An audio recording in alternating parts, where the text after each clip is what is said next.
Sa halagang 3 pesos na puhunan bawat isa, pwede ka na makaipon at kumita ng 48,000 o higit pa. Gusto mo ba yon?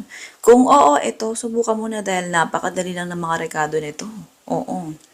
Una, maglagay tayo dyan ng mantika. Ayan, katuwang ko nga pala sa recipe na to yung anak ko, si Esha.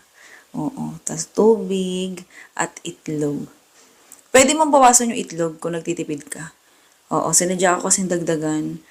Mas masarap kasi, tsaka mas fluffy yung texture kapag madami yung amount ng itlog. Napansin ko lang.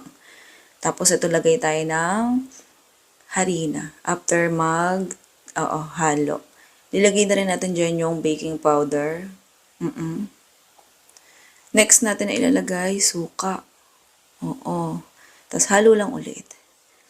Depende sa'yo sa paghalo, ha. Kung gusto mo mas smooth yung texture, pwede mo salain. Pero kasi ako, di ako mahilig magsala-sala. Kami lang naman ang kakain. So, kahit hindi perfecto yung pagka-smooth, carry lang. After haluin, tsaka natin ilalagay dyan yung condensed milk. Pero actually, muntik nga makalimutan to eh. Oo. Ayan, buti lang na ihabol. Pero okay din naman na sa last part na siya ilagay. Kasi para yung tamis mas dama. Ewan ko lang ha. Pero wag mo na siyang masyadong haluin ha. Banayad na lang paghalo para hindi siya ma-over mix. Pag na-over mix kasi yung butter mo, pwedeng maging pudding ang kalabasan niyan. So, ingat-ingat lang. Pagkatabi natin noon, magpainit tayo ng mantika. Oo, konti lang. Nadamihan yung lagay ko. Pasensya na. Oo, kukuntian ko yan mamaya. Iuusod ko yan. O, diba? Biglang parang nawala. Oo, inano ko nasobrahan eh.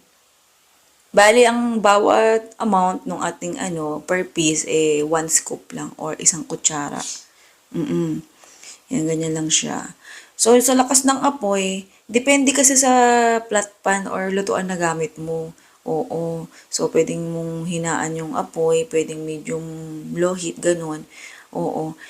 Kasi itong gamit kong flat pan, mabilis mag-absorb ng init. So, kahit matagal kasi lutuin ng ganitong recipe. Pero napapabilis ang mga paggawa ko kasi. Yung pagluto kasi maganda yung quality nitong ating flat pan. Shoutout sa mga naka-order niyan. Kumusta, 'di ba? Sabi ko sa inyo, solid 'yan. Cheese nga pala yung pinalaman natin tapos i-fold natin. Kaya huwag ka mag-alala kung nagiging pahaba siya o kung hindi man perfectong bilog. Carry lang yan. Hindi mo kailangan ng bilog na dito. Na shape. Okay lang yan. Basta yung lasa, super sarap. Napaka-fluffy, ang sarap nito.